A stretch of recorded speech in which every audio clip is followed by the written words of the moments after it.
people have always asked about squat technique, and Chuck's got tremendous squat technique. And so we're just going to ask him a few things, what he thinks about from bar placement to foot stance, how do you point the toes, what do you do with the belt, how tight do you wear a belt, and so forth. And what muscles does he activate when he does the squatting.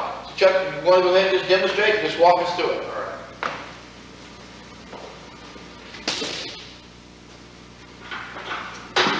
First thing I like to do is when I get underneath the bar, make sure your feet placement are right.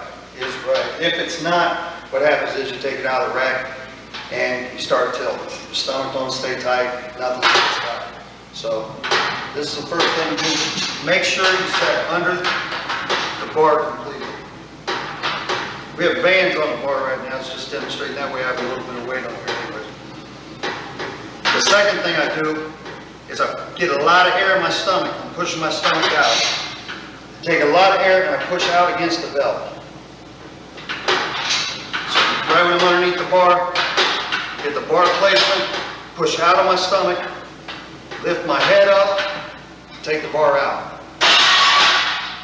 My stomach is pushed out as far as I can push it out against the belt.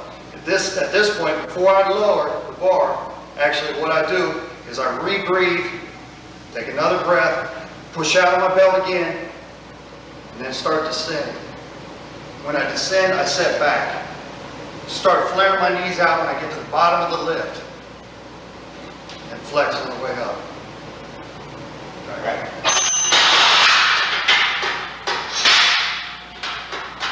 All right, so you don't carry the bar. What do you recommend for bar, or where to carry the bar? Well, it really depends. The way I look at it, it depends on how you set the bar up. If you set the bar high on your back, then you need to turn your toes out a little bit. This will keep your back upright in a straight position. So I turn my toes out. Into this position, get my back, my chest up, and I'm squatting straight up and down.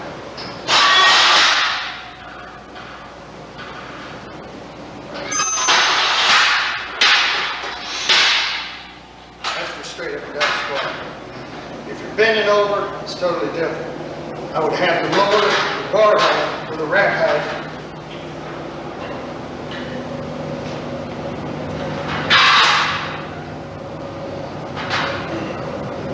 Because the bar placement is going to be different. The bar placement is going to be placed way low on my back, almost on my rear delt. I'm going to turn my toes in a little bit further, pointed forward. This way it'll be more of my hamstrings, my lower back. A lot of hip involvement with this too. I don't look up as hard. I try to keep my back locked in at all times though. So this is the form.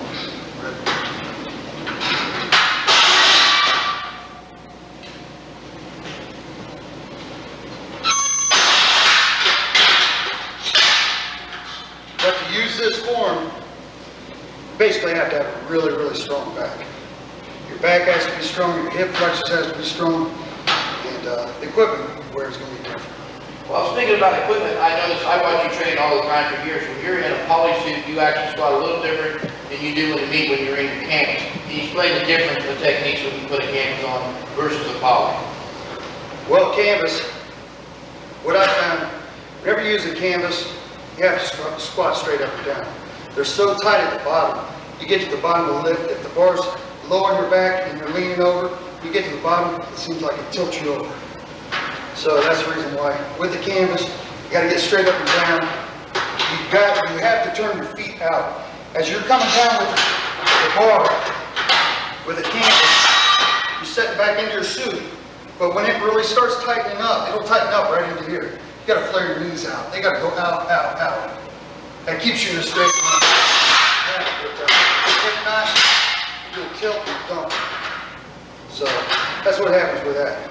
With a poly on, it's totally different. The way I squat, I like to squat with my, actually I'm a lot faster if I'm bent over, with the bar lower on my back, using my hip flex, using a polyester.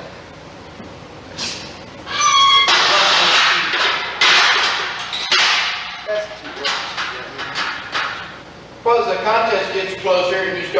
more and more bands and more and more weight, you start adding some more gear. I know we never wear knee wraps here, but you add stronger suits. Yeah, normally we always do, because it really takes punishment on you. Eventually, at the end of your cycle, if you don't increase your gear, you're gonna get too beat up to go to a meet. So what we normally do is just for training, say I'm 12 weeks out, 10 weeks out, I'm still using groove briefs. When I get 4 weeks, 5 weeks out, I might put a suit on with the groove briefs, not a meat suit. That's what we do. All right, well, thanks, Chuck. You did a good job. It sounds real important to teach people how to squat using proper technique. And you know, Chuck, we do all squat wide here. We don't really tell people how to squat close. We basically think everyone should squat wide if you have the flexibility to do so.